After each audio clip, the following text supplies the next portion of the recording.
and welcome to 4Colour Reactions. My name's Led Sharp, and this was going to be a precursor to a longer video I was going to do about one of only two periodicals that I still buy on a regular basis, one of which is Thor, the other is X-Force. Now, I will explain my love of X-Force in the longer video, but this video was actually going to be a humorous review of the recently released 30th anniversary special X-Force Kill Shot by Rob Liefeld. And the more I actually try to write a review, the more I actually try to read a script for the humorous review, the less I could do it. The worse the comic actually got, and it dragged me down that much that I'm just sat here in front of a camera having a rant. Now, the biggest problem I've got with it is the fact that this is 30 years on from X-Force issue 1. Liefeld has shown no artistic progress whatsoever. He is still a creatively bereft, gibbon-fingered scribble monkey. If you go back and look at the cover of X-Men issue 1 by Jim Lee, it's solid artwork. Now, I will hold my hand up and say that Jim Lee has never been my cup of tea. Seems like a really nice guy. His artwork is really good. It's just not my thing. But if you look at his artwork now, still not my thing. But you can see progress. And he was all right to start with, right? He's got solid lines. He's got depth in his panels, he's got really good facial expressions, he's added more to his repertoire, and when you compare and contrast him to somebody like Liefeld, you can see 30 years of progress, and you can tell that X-Force Kill Shot may as well have been X-Force issue 2. That's how little progress Liefeld's made, and it is no longer funny, it's just depressing.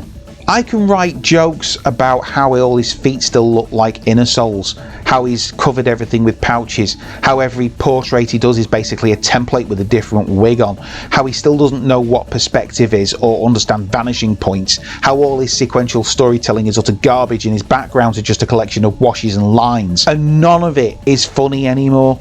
And the whole thing just feels like a corporate nostalgia grab by Marvel, which is depressing because I love me Marvel comics.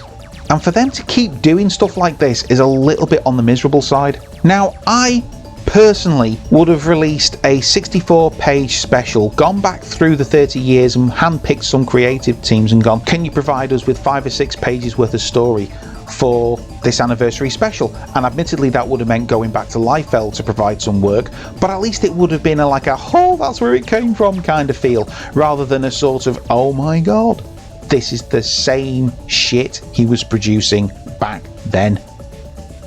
Worse still, the basic premise of the book is Cable leads 3 teams of X-Force from past, present and future up to Asteroid S to stop Strife from firing this super weapon at the planet Earth.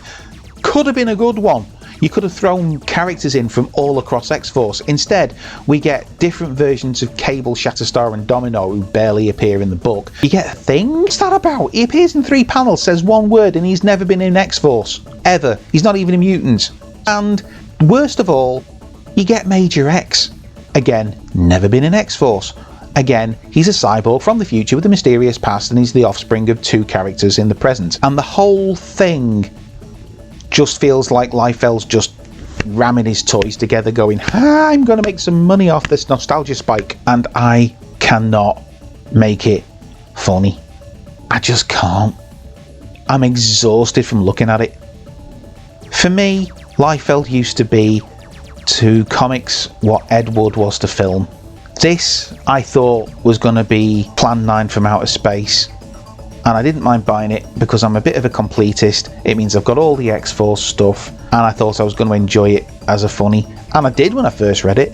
And then as I started to reread it for the sake of review, the more I started noticing things like the corporate inclusion of certain characters that serve no other function other than selling action figures. The whole thing reads like an action figure catalogue. On the introduction page, it actually states, Marvel Comics proudly presents.